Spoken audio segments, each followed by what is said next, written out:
It was a little intimidating initially, just because it's Superman. It's such an iconic movie, such an iconic figure, and we wanted to do it right. We wanted to give it justice.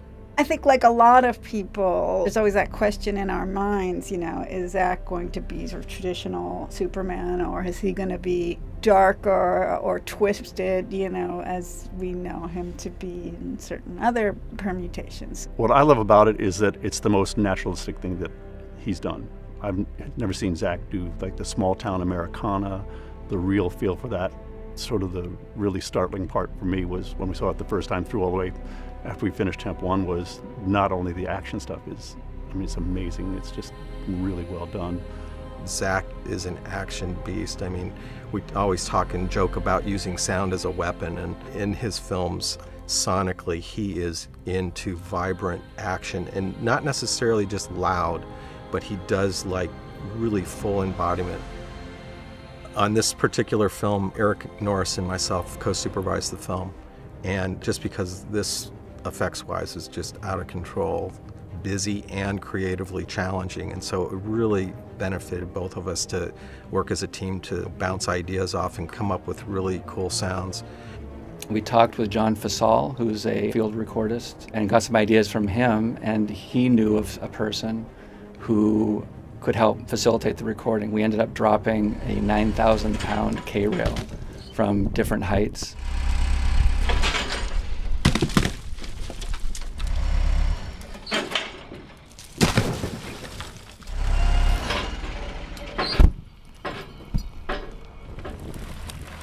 And then we also dragged it along the ground because sometimes in the action you'll see a character hit the ground so hard that they go cracking through the cement. And so we were trying to simulate that sound.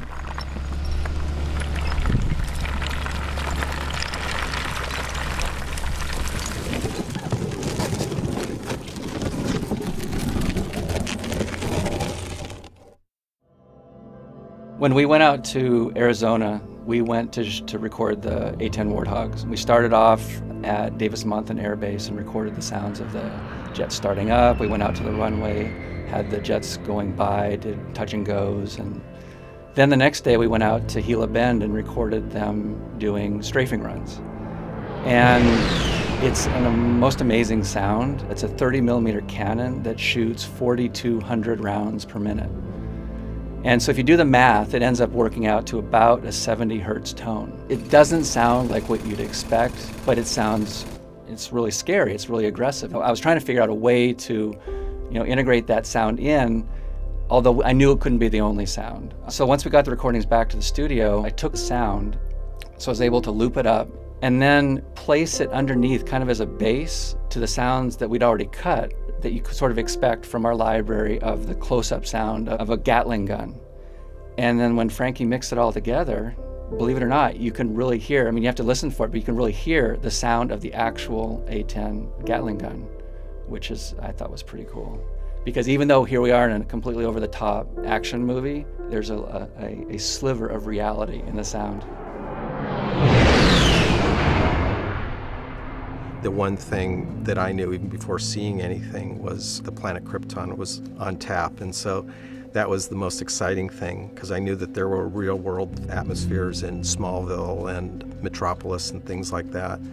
But the Kryptonian factor really was exciting, because not only atmospherically was it exciting to think about how it sounded and the environments and the different spaceships involved in the planet, their technology, the Kryptonian technology, even got down to, at the beginning, I was asking the visual effects producer, DJ, I said, so what are these surfaces? Is it metal? Is it stone? And I thought I was going to get one or the two as an answer, and he said, everything is made of bone and shells compressed over all the years. And wow, what an original idea. So that really opened up some new opportunities for the Foley team, Gary Hecker and his crew and whatnot. When we're on Krypton in the film, there are these visual displays, and what they did in visual effects was super cool, unlike anything I'd ever seen before. It's kind of hard to describe, but basically it was like a moving particulate substance that would form into the information that they were displaying, and then it would reform. And so we had to come up with an interesting sound for that. So based on the images, we kind of got the idea of, like I said, it was particles. We got the idea of recording ball bearings, that kind of thing. So went out on a shopping trip and got ball bearings, went to a craft store and got little glass beads of a couple different sizes. I went to a sporting goods store and got BBs. And then from my house, I brought in like a metal bowl, a glass bowl, different cloths, and then ended up with just all this different stuff and did a big recording session, tried all different kinds of things. And that ended up giving us a library that we were able to manipulate into what you see for these displays on Krypton. We did a little Easter egg in the movie just to paying homage to this amazing character who's been around for over 75 years.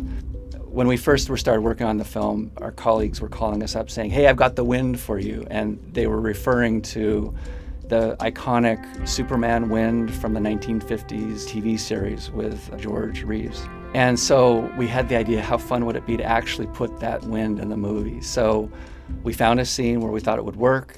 We put it in there in addition to our existing sounds, and then Frankie did, I think, a masterful job of mixing it just loud enough so that if you're listening for it, you can hear it, but not loud enough so that if you don't know it's there, it won't take you out of the movie.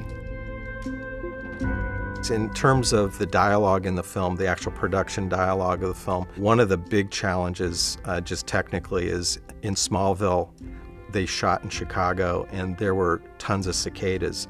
The good news is, visually, you were seeing cornfields and this bucolic natural setting. So it actually worked, but it did dominate even a couple of emotional conversations. Kira Ressler was our dialogue ADR supervisor, and before we got to the mix stage, she wanted, obviously when they were cutting the film, they were concerned about how much of this are we going to be able to get out, and are we going to have to do a lot of ADR and whatnot. And she did an amazing job of just taking a first step before Chris got to it on the pre-dub stage, of just going through and selectively with a couple different pieces of software, just trying to notch out some of the cicadas without adversely affecting the dialogue, and that was key. This movie, there were, specifically related to the Krypton technology, challenges trying to use plugins and sounds. The challenge was, intelligibility versus, sort of over-the-top cheesy sound, but somehow it's got to not sound human and generic futz. So we did have to apply certain plugins that were used in combinations that was certainly new to me. That was where the creative stuff was.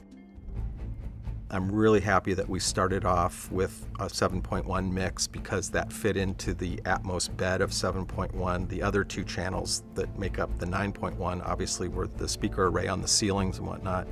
The one thing that I've always felt limited in, just with 5.1, as great as that was, and even 7.1, I was excited when we got into 7.1, but it just never felt as the human hears, just the spatiality and having those upper speakers and the full range surrounds and whatnot. Now we're able to express ourselves in the way our ears and our brain are used to hearing things and interpreting things. So that was the most exciting part of doing that.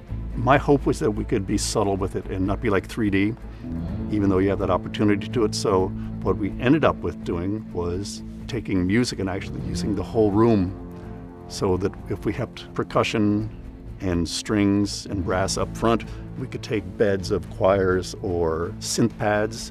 Hans writes short and long strings. Long strings stay in the front, but short strings you can bring back to about a quarter of the way back the room. Choirs can play overhead, and what you actually end up with is like a cathedral. So rather than thinking that it's all point source, which some movies lend themselves towards, we wanted to stay really fluid and try to keep it elegant. And what we ended up with was an amazingly deep sound field that's environmental. It's very cool. Sometimes we get lost a little bit in the novelty of what we bring to the table. And I'm always conscious of the first-time viewer. Are we getting the story? Are we clearing dialogue? We don't want anybody to lean over and say, what'd they say, take you out of the scene and then try to get back into the movie. So I always try to err on clarity. And if that means sacrificing whatever's at your fingertips, so be it. It's a real large collaborative effort with everybody. And you have to be sensitive to all the disciplines of dialogue and music and sound effects and what's working sonically and where the audio focuses in the track. Peter Asher, who was one of the producers on the music, came in afterwards and he said, it's amazing. You hear every note, you hear every piece of the score, yet you hear all the action as well. And I think it's a tribute to Alyssa Muke, who's our music editor. It was really brilliant at just nudging stuff around a little bit here and there in order to make space for it. So I think when you see it, you'll be really surprised. It's a beautifully complemented music and effects job. This is the best team that I'll ever work with. I know that. My partners that I've worked with for all these years on this team, everybody knows each other's shorthand. We've managed to stick together for a long, long time. It's a really unique group of people, so we get it with each other. And they let you do your work and show up, and you know that your A game has to be there every single day. That the opportunity to do something like this just doesn't come along that often.